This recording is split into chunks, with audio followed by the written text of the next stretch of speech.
Hello and welcome to AXSChat. I'm delighted that we're joined today by Praise Akobo. She's joining us from Abuja, Nigeria. It's great to have you with us, Praise. And Praise is a program associate and disability advocate. She works with two initiatives: Yield Up, which is a development initiative, and Dogalov, which is a human support initiative. Praise, great to have you with us.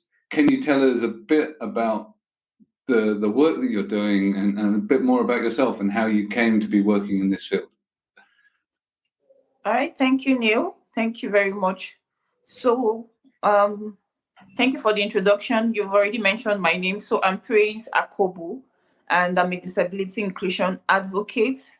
I work with Dogalov Human Support Initiative as the program associate, and I co-founded Yield Up Development Initiative.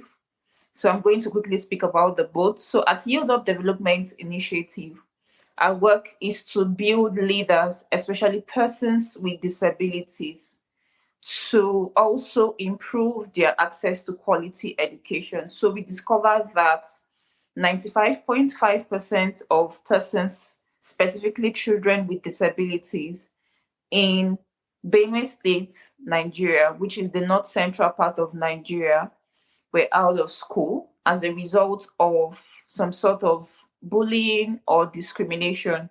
So we decided to see how we could curb that challenge and also solve the literacy gap. So what we did was we began to visit the communities. So we began to have a center. So it was more like an open center of learning. So we first of all identified each child's disability so that we can tailor our program to fit into their disability interest. So let's say if it's a child with autism, that would help us really understand how to tailor our curriculum. Also, what we did was that we ensured that their interest was looked out for first. For instance, for a child who has been out of school for a while, it may be difficult to immediately introduce this child to school education. So we brought in creative activities to foster learning, and we utilized our local resources to do this.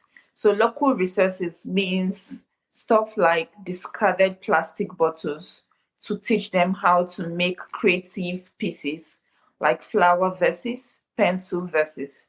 So this is like an entry point for what we do, and why at Dogalov Human Support Initiative we incorporate animal assisted services, which is like an intervention that supports persons with disabilities. So we try to see that we understand also this child's challenge and be able to tailor. But aside all of this, I'm a person with lived experience of disability. So you may wonder why my interest is around disability inclusion. So I also had that experience, and I was always told to either stay out of school or differ. So I continued because I knew that if I'm able to beat this, I was going to be able to support other children with disabilities. And that was also what sponsored my studying veterinary medicine, because veterinary medicine, if you know, can be quite tedious and taxing. But then I pushed, and today I'm a veterinary doctor. So through veterinary medicine, I can also tailor my experiences to supporting children with disabilities, which I'm also currently doing. Great. That's a lot of stuff that you're doing, and I'm fascinated by the fact that you are so motivated, but also I fully understand the personal reasons behind it. But you were discouraged from continuing your education, but you saw the worth in doing so. You went and graduated. You're a vet now, so you're role modeling. right? You're a role model for the kids that are going through the programs, and I think that's hugely important, because you can give them the reassurance that, you know, if they carry on and they return to education, then there are, you know, real career prospects for them. I think that's super. I'm really interested in the whole sort of creativity side of things, because as someone that has, you know, is neurodivergent and was told that I was a daydreamer and that I should maybe not do certain things at school and discouraged from other things.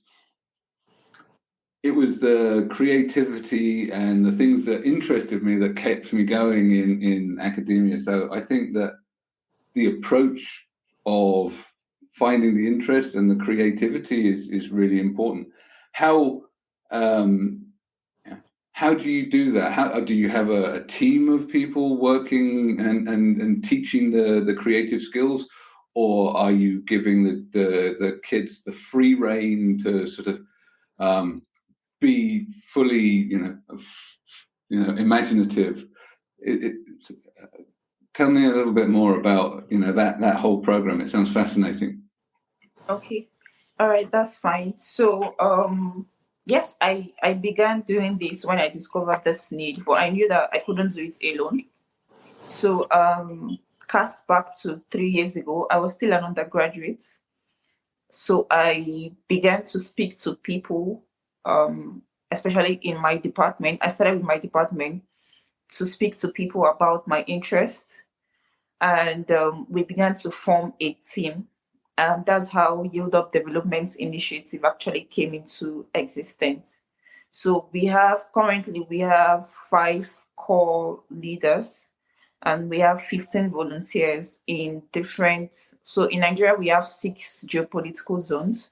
So these 15 volunteers are currently represented in the geopolitical zones in Nigeria. This is because we want to begin to expand the work that we do, especially bringing the old creative pieces. So we had to train our volunteers on how they can bring in the creative pieces. So currently, aside bringing in persons who understood how to create stuff from discarded materials and all of that, we began to bring in professionals. Yes, people who had worked with the non-disabled community, but then we now had to train them to understand how to handle persons with disabilities, specifically children in this case. So that's really helped us and the volunteers to learn more while still give back. So at the moment, I would say that all of the creative pieces has been something that has been really helpful to us, because just like I said before, some of the kids were not really interested in academics full hand. So, but then when we brought in the fun activities, the whole creativity involved. So at the moment, we are bringing in sports, which is chess, through the library which I believe I'll still have the opportunity to talk about that. But then we also bring in other creative aspects aside the plastic bottles, which we created for them to be able to create something useful and creative from it. Praise, thank you so much for joining us today. We were really excited about featuring your work.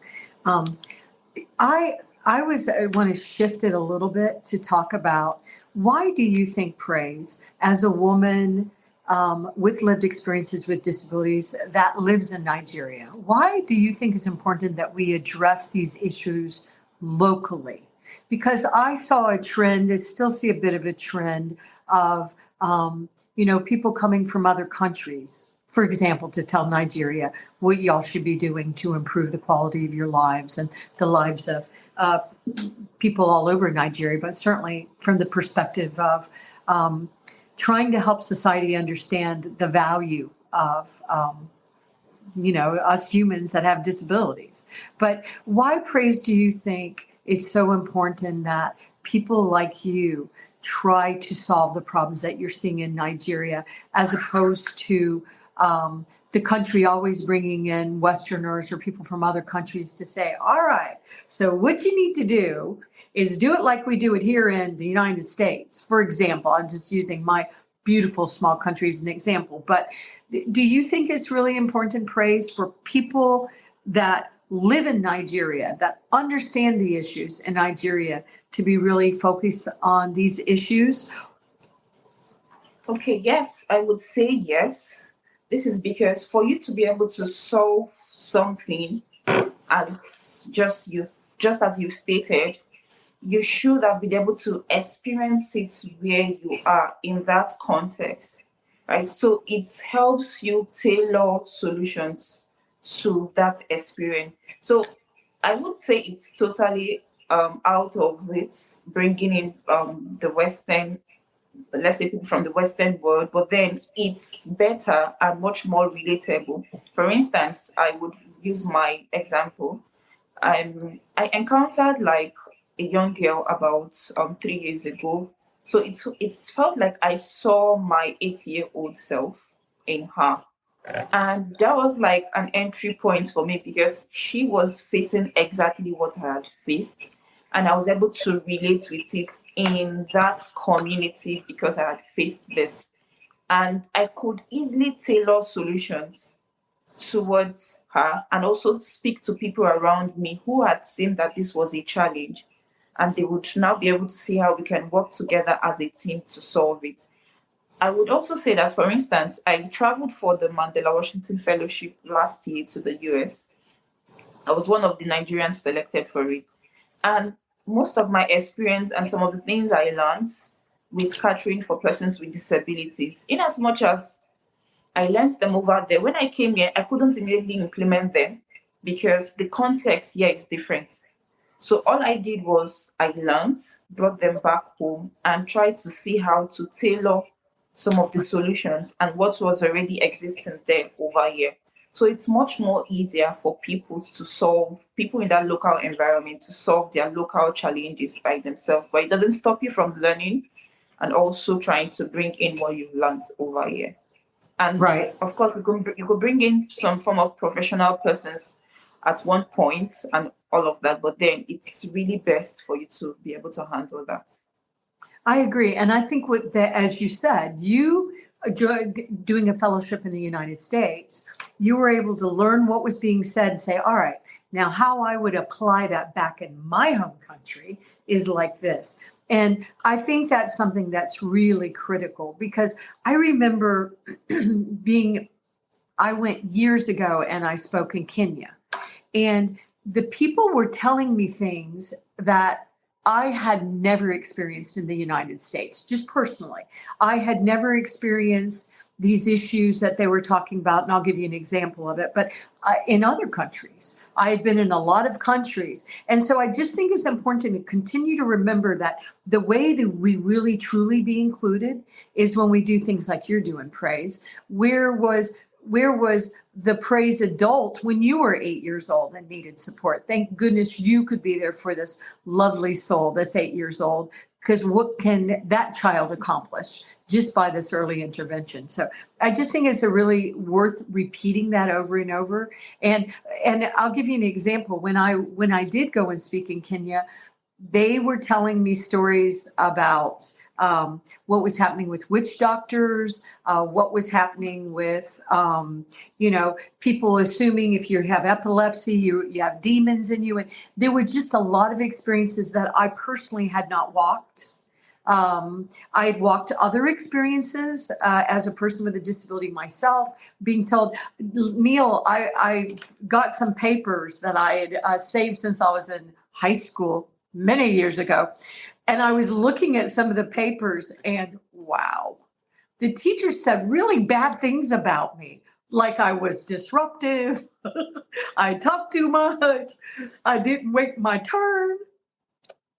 I know they were so unfair. Sorry, Praise, but it's just funny because our life experiences certainly prepare us but there's something to be said about really walking these paths and understanding how things work in our own countries if we really want to have true impact, which is why we really appreciate you, Praise. So I don't want to hog the microphone. So Antonio, I don't know if you wanted to come in here. Yes, no, and just following a similar topic. So my question to you, Frey, how do you think that the local communities can co-create to find solutions for themselves? No, taking also advantage from many of the knowledge that have been used in other regions, in other countries, but somehow adjusting that to their needs and use their knowledge, considering also the resources that are available locally, in order to make sure that things can actually work for the communities. Okay. All right. Thank you. So I would begin from the foundation, because before the communities can actually think of co-creating, we ourselves, I wouldn't say they themselves, we ourselves need to understand the need, like the problem. So the reason I'm using this word is, before we began talking about disability inclusion, trying to see how the communities can involve themselves into what we are doing, it was initially a challenge because they already saw persons with disabilities, the general social stigma, but then you could hear them use certain words, like just like what Deborah said, um, epilepsy, imbeciles, and all of that. So it really made persons with disabilities not confident with themselves.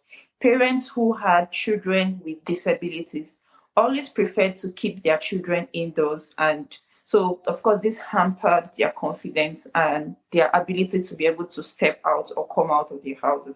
So before I just move to talking about how they can co-create, I would say that within our local communities, we have to continue to spread awareness of disability and how people should see them for their abilities and not the disability. So see them first before the disability. For instance, there was a day I was working and somebody was trying to refer to a child who had, I think, yes, that child had, she was visually impaired. And the person said, can you call that blind girl?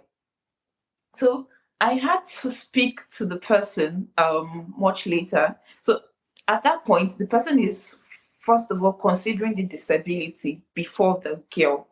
So I was like, it would really be best for you to look at this person before that disability. So you could even probably say words like that girl who is visually impaired, or well, you could still say who is blind.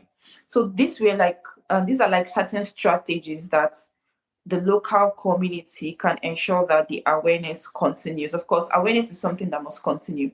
Then before we can now begin to think about how solutions can be co-created. So looking at that aspect now, I would say that resources can actually be scarce. For instance, I work with persons in rural communities, underrepresented societies, or marginalized places. So it's really clear that the resources are really not there, probably to co-create solutions. But I can say that we can begin from where we are first. Because before you get support, people need to see what you have done. People need to see that probably this community. Sorry, Antonio, I don't know if you're saying something. No. I'm just following up on what you're saying. Okay, so people need to understand that they should begin from where they are. And for us, we had to begin with what we had. So self-funding, support from family, friends, support from people who began to saw our work, who began to see our work online. And that began to gradually create visibility and bring in support. But if we never started, Nothing like that would have ever begun. So we now began to see and get in people who were already professionals at handling persons with disabilities. Of course, I wasn't a professional. I was still learning while still working. So people feel like you have to really be an expert before you get into whatsoever you want to do. But I just tell myself that, okay, get the knowledge, collaborate with people, and then you would get more people into your space, because nothing ever works without a worker. So if we don't get it started, we will never get it working. Yes, so I would say that begin, look out for collaborations, and then with that, you can get some people into your team who can support and maybe co-create solutions from what they've learned from wherever they are, or the work or the experience they've had over time, and the work becomes better. Thank you.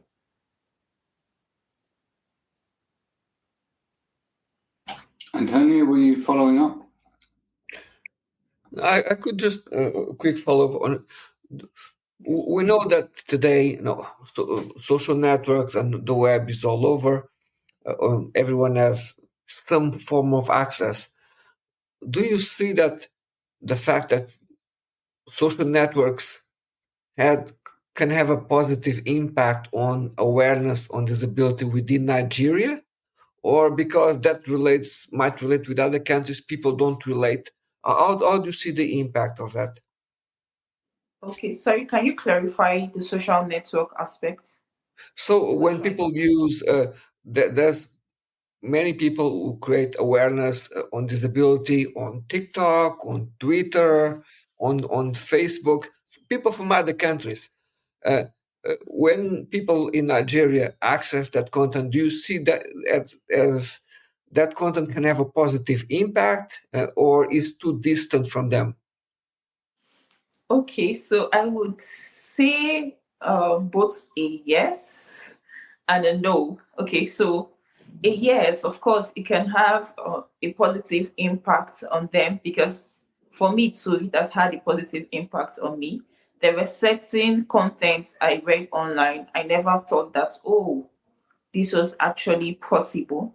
So I have also seen some content online that we were able to tailor into the work we do at Yield Up Development Initiative and also at Dogalov. So I'll make reference to Dogalov more with those contents. So for instance, we had I think I'm open to calling his name Nathan. Nathan spoke at the conference last year, and Nathan is someone who has lived with disability, but then he was really able to share his story at the conference and how the service animal has supported him so far. Just by sharing that, I could remember that one of the persons who attended the conference was so wild and started asking us questions. So, how does this work? Now, this was because somebody came out to share something vital that he or she never thought was in existence, right? So that's a form of social network, because we utilized the Zoom platform and it was shared on our YouTube channel. And that was really able to support that person. The person asked that, how can I get a service animal? What does it involve? And all of that. So we continued with the conversation and where it is and how it has, as we can speak now, it has actually helped the person. So I would now speak from the other context.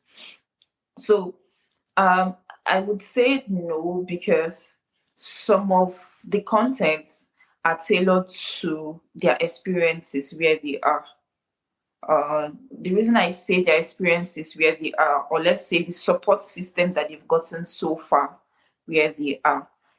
In fact, just in Nigeria, I may share a content and it may not be directly applicable to that person or this particular disability, because it varies, and support for each disability, it's not a one size fits approach. So the support varies, and even for each individual you're interacting with, it still varies. So I would say that generally the social network is a good space for awareness creation and all of that.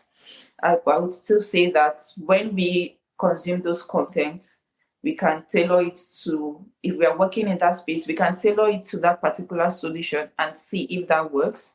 But then if that doesn't work, you find other ways or probably other measures to see how you can still achieve what you want to achieve. Yeah, so that would be it. Praise, I know that we're almost out of time and that we have to thank our sponsors, but I also wanted to bring up, I think you bring up such a good point about people with disabilities trying to learn in Nigeria to be proud of themselves when society has constantly told them, you're a problem, you're broken, hide your children away. We have cultural issues with disabilities all over the world, but there in some countries, it is so intense. It's just so much harder for everybody. So, but I also think when I like the word, I was writing notes about what you were saying when you were using the words co-create, because I think there is really power to bringing in people that have a lot of experience, successful experience in other countries, working locally with the people that understand what is really happening in the country and all the nuances of living in particular, any country, but just say Nigeria, since we're talking about your country. But I also see sometimes local people really understanding their own walks and what they've had to do and how hard it is and all the obstacles that are in the way. And then you have, experts coming in from other countries saying, yeah, I know, but just do it this way. And that won't work.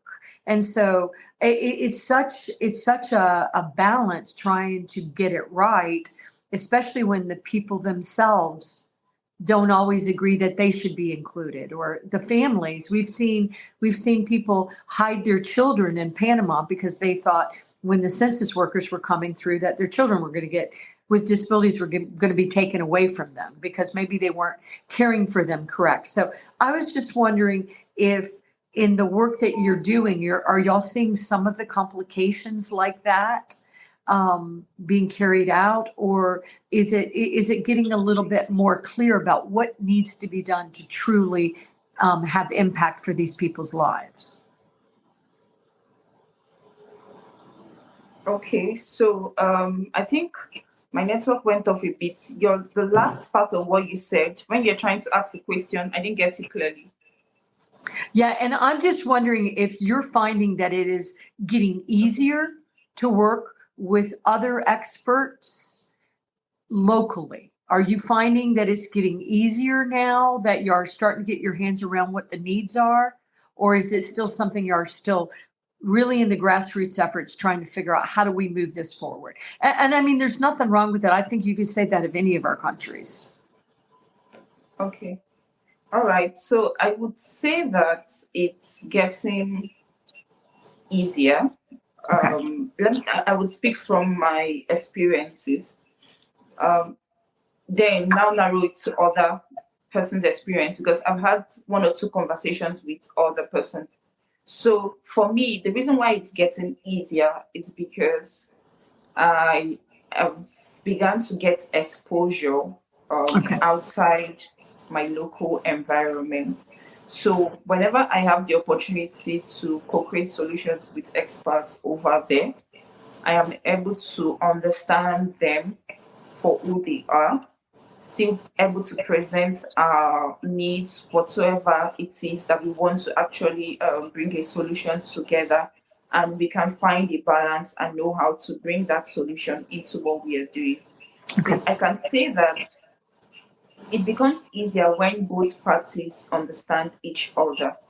But from the conversations I've had with some persons, I've seen some persons who have not really gotten it so easy because they felt that, okay, the other persons have not understood what the need is. But I felt that, okay, if we are able to present that problem well in very simpler terms or simple languages that they can understand, with visuals, not just by speaking. So there are quite a number of ways that we can explain whatsoever the problem is. So I think utilizing various means of explaining the problem can help our experts or whoever it is that will be coming into the picture to understand what the challenge is. Another thing is, before you mentioned something around the cultural biases and all of that. So I also noticed that where we are and where our initiative began, there's quite a lot around that. So we try to really ensure that if we are bringing in any professional experts, we should have we should have really spoken to them over time.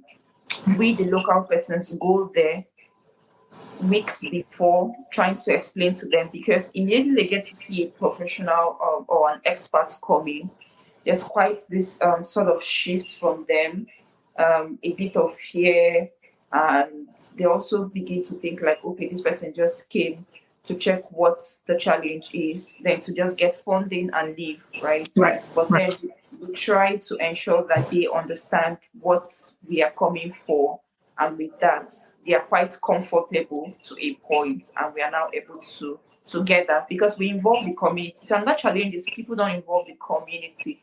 So from the onset, the community leaders should be involved. We should have gotten their buy-in. Everything necessary that should be done should have been done. So it becomes easy that way. So it's hopeful. We're going to end in a hopeful note. We're starting to make progress, but you must include the community. So back over to you, Neil. But thank you, Praise. Thank you. Thank you very much, Praise. Yes, we are pretty much at the end of our time, which is a real shame, because I think we could talk on for quite a bit more. So it remains for me to thank our friends and sponsors, MyClearText and Amazon, for keeping us on air and captioned. And we really look forward to continuing this conversation on social media. So thank you very much, Praise. All right. Thank you so much.